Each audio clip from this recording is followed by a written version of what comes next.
ലഹരിക്കെതിരെ തുറന്ന യുദ്ധം പ്രഖ്യാപിച്ചു മുഖ്യമന്ത്രി. ലഹരി വ്യാപനവും ഉപയോഗവും തടയാൻ വിപുലമായ കർമ്മ പദ്ധതി തയ്യാറാക്കും. ആക്ഷൻ പ്ലാൻ തയ്യാറാക്കാൻ ചീഫ് സെക്രട്ടറിയെ നിയോഗിച്ചു. ലഹരിക്കെതിരായ യുദ്ധം തുടങ്ങേണ്ടത് വീടുകളിൽ നിന്നാണെന്ന് മുഖ്യമന്ത്രി 17-ന് സർവകക്ഷി യോഗം വിളിച്ചു.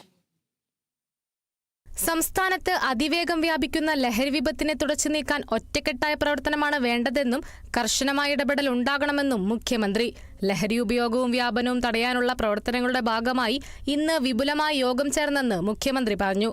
യോഗത്തിൽ എല്ലാ വകുപ്പുകളും തങ്ങളുടെ പ്രവർത്തനങ്ങൾ വിശദീകരിച്ചു.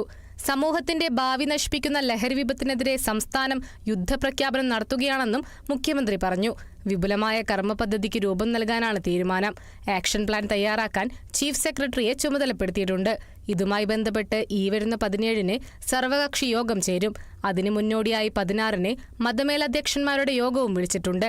പുതിയ തലമുറയെയും സമൂഹത്തിന്റെ ഭാവിയെയും നശിപ്പിക്കുന്ന ലഹരി വിപത്തിനെതിരെ സംസ്ഥാനം യഥാർത്ഥത്തിൽ ഒരു യുദ്ധം നടത്തുകയാണ്. ലഹരി വിപണനത്തിന്റെയും ഉപയോഗത്തിന്റെയും തായ്വേരറുത്ത് വരും തലമുറകളെ കൊടും വിപത്തിൽ നിന്നും രക്ഷപ്പെടുത്താനുള്ള മഹായജ്ഞത്തിന് ഈ നാടിന്റെ ആകെ പിന്തുണയും പങ്കാളിത്തവും ആവശ്യമാണ്. മയക്കുമരുന്ന് ആസക്തി പലപ്പോഴും കുടുംബ ബന്ധങ്ങളുടെ തകർച്ചയിലേക്ക് നയിക്കുന്നു. സിന്തറ്റിക് മരുന്നുകളുടെ ഉപയോഗത്തിലെ വർധന സാഹചര്യത്തെ കൂടുതൽ ഗൗരവമുള്ളതാക്കുന്നു. 17-ന് സർവകക്ഷി യോഗവും വിളിച്ചു ചേർക്കും. വിപണനവും സംഭരണവും ഉപയോഗവും തടയാൻ ഓപ്പറേഷൻ ഡി ഹണ്ട് എന്ന കർമ്മപദ്ധതി കേരള പോലീസ് നടപ്പാക്കുകയാണ്.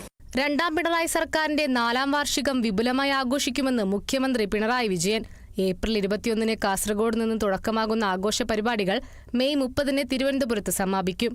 ഓരോ ജില്ലകളിലും സംഘടിപ്പിക്കുന്ന ജില്ലാതല യോഗങ്ങളിൽ മുഖ്യമന്ത്രി എന്ന നിലയിൽ നേരിട്ട് പങ്കെടുക്കുമെന്നും പിണറായി വിജയൻ പറഞ്ഞു. വാർഷികാഘോഷങ്ങൾക്ക് ഏപ്രിൽ 21-ന് കാസർഗോഡ് തുടക്കം കുറിക്കും. എല്ലാ ജില്ലകളിലും ജില്ലാതല യോഗങ്ങൾ നടക്കും.